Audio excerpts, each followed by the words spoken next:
along with James Westling on social at James Westling. I'm Ari Temkin on social at Ari Sports. And a segment we're going to be doing each and every Monday, the Monday Morning Quarterback with Taylor McHargue.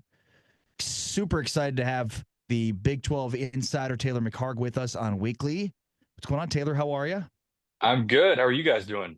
Doing great. And, just quickly for people who don't know, and aren't familiar with you, you've done a ton of Big 12 games, but just give kind of a quick overview bio about yourself.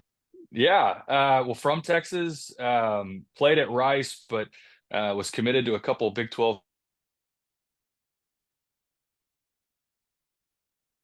race and yeah, was doing games for a few years and signed on this year to kind of talk all things Big 12. So fired up to be doing the show Inside the 12 each week, and then also joining you guys. You guys are these are two of my favorites, and done some games with James back in the day. So looking forward to joining you guys each week. So, Taylor, the team that we are previewing today is Texas Tech. We've been doing 16 teams in 16 days, and we're highlighting the Red Raiders. Do you think that the Texas hype train is on track? And do you think this kind of experiment is going to work in Lubbock?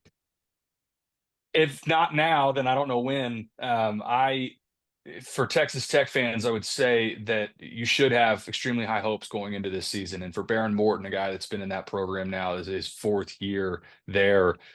They have the tools around him, both with how Joey McGuire and his staff have recruited, but also look at what they accomplished in the portal. I mean, the number of we assign these values, these stars for guys that get in the portal. The number of 4 stars that were portal kids that Tech brought in, it was more than the rest of the league combined. And so they've thrown their weight around a little bit. There's a lot that's been made of the money that's come in, and a lot of it's been from one guy in particular. But I think Texas Tech has put themselves in a position, both with the talent they've brought in and having a veteran quarterback that needs to stay healthy, and Baron Morton, that yes, I think the expectation should be getting to double-digit wins, winning the Big 12. And if they don't win the Big 12, putting themselves in a spot to potentially get to that and what the Big 12 is fighting for, getting that second bid, and having this be not just a one bid league in the expanded playoff. Taylor, from a quarterback perspective, the position you played, this is a tough league to try to rank, 1 through 16, let alone 1 through 5. Yeah. But let me hear it. Who'll be your top 5 guys in a league that is very, very good at quarterback right now? I think you got to start with Sam Levitt. I think what he did last year was extremely impressive and bursting on the scene. So interested to see if there's any sort of regression, because last year Arizona State had so many close wins. Can he do that again this year? I think Avery Johnson has maybe the highest ceiling of everyone in the league. I think he is player of the year and maybe even Heisman caliber player, just in how dynamic he is. Sawyer Robertson, I would have at 3. I think that's somebody that if you looked at pro potential behind some of these other guys that we're talking about, I think Sawyer Robertson at Baylor has potentially first round, second round caliber talent. Rocco Becht at Iowa State, I think, deserves the benefit of the doubt. He's played a lot of football, and it'll be interesting to see that he lost some weapons last year, but they're going to put a lot on Rocco Becht's shoulders.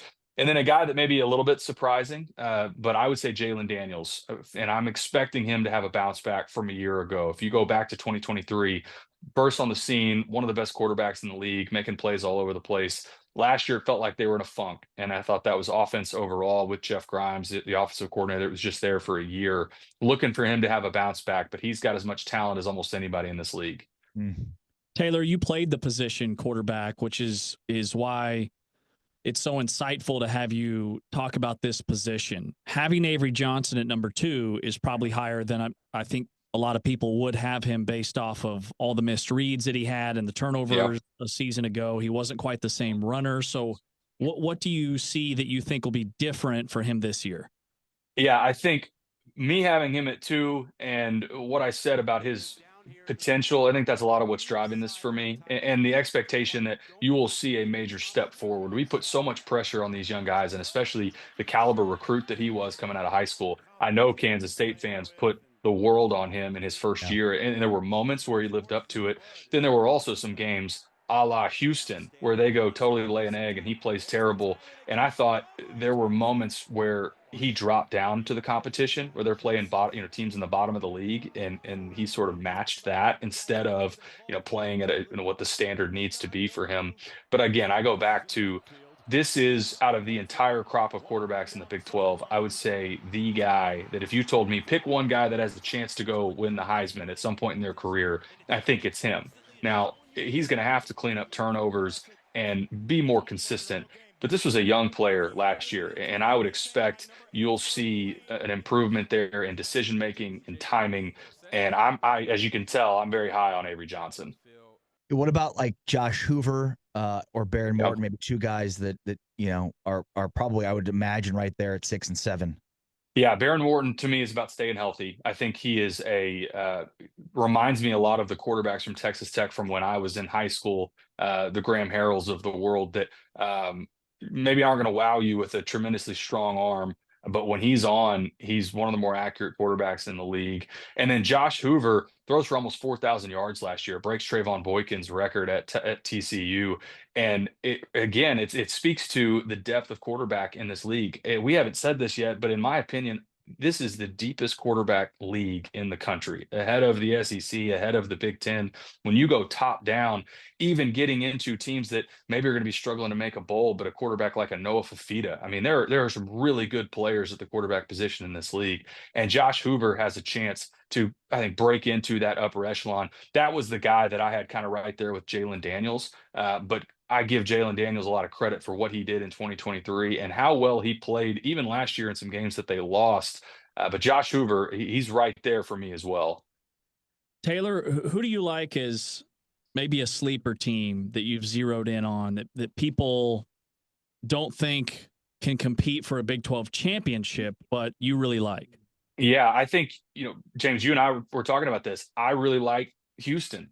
I think there's a couple things. Number one, Willie Fritz, anybody that's not familiar with him, go look up his Wikipedia bio and look at his success as a head coach. He has won everywhere that he's ever been.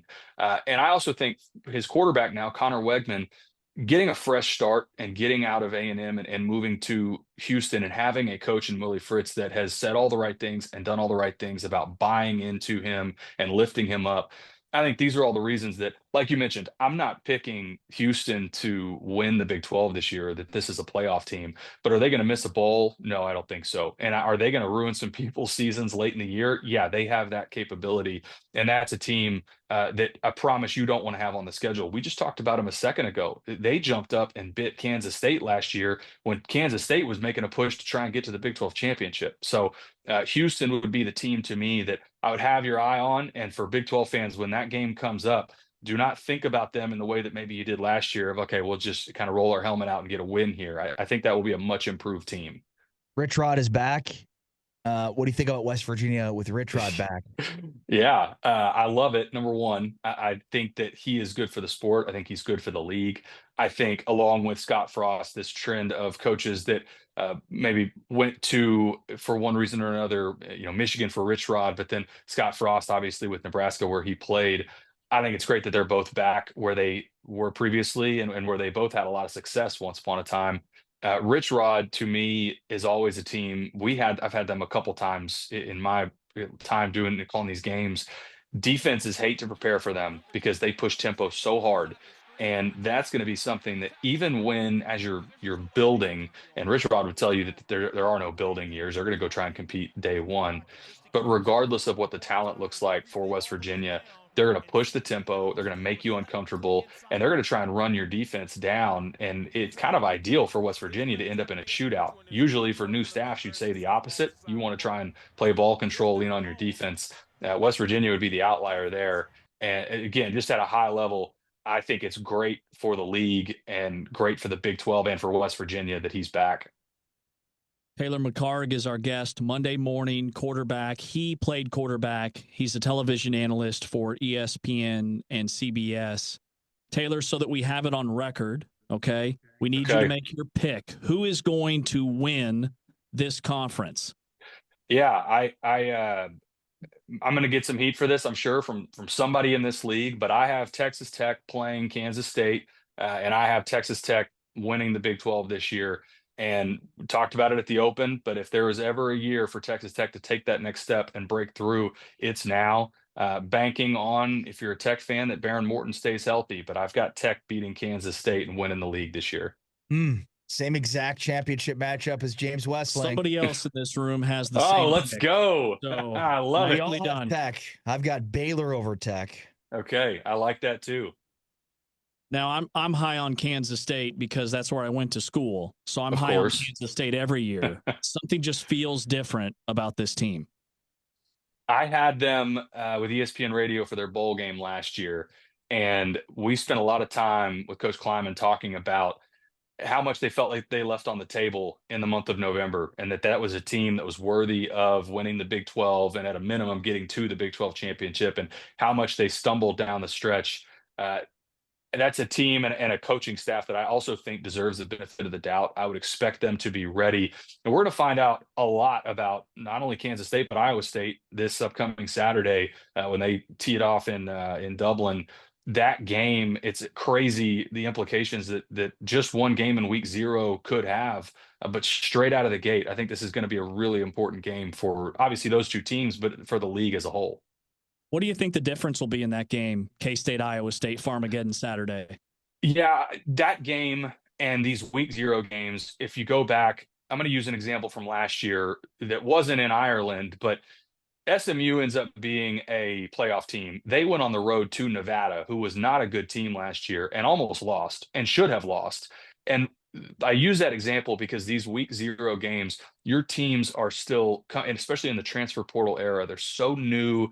They haven't had a ton of time to gel. Those week 0 matchups, especially when you travel across the Atlantic Ocean to play it, all comes down to coaching, decision-making, and turnovers.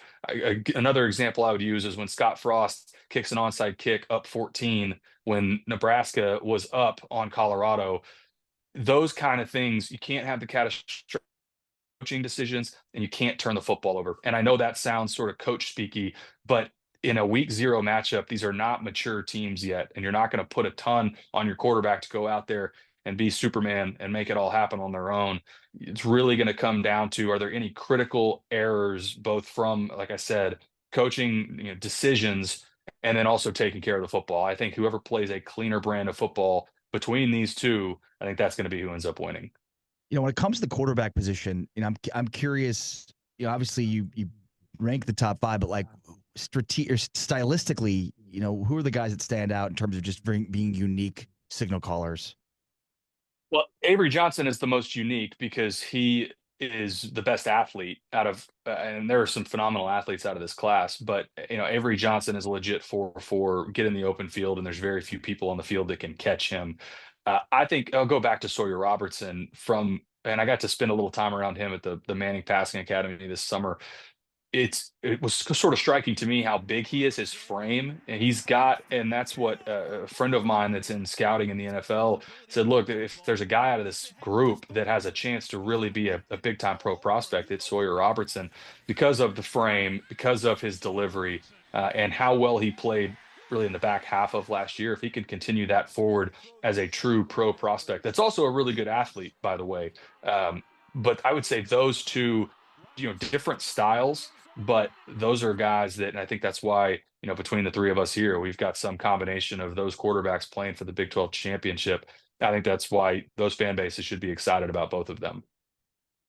Taylor, as you join us each week, you will get to know us and we will get to know you. So we'll throw some lifestyle questions at you from time to time. What's the one thing that you can't start your mornings without?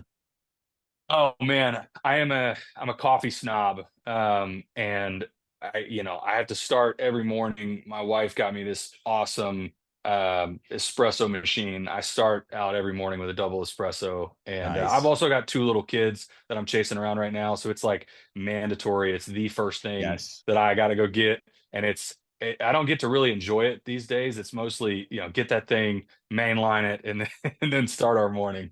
Chug. Yeah, that's right. Go. Awesome stuff. Can't wait to have you on across the football season. Get your insights. Our Big 12 football insider joining us for the Monday morning quarterback each and every Monday morning here throughout the football season on Big 12 Radio. Taylor McHargue. Taylor, thanks for your time. Be well. We'll talk to you again next Monday. Awesome. Thank you, guys.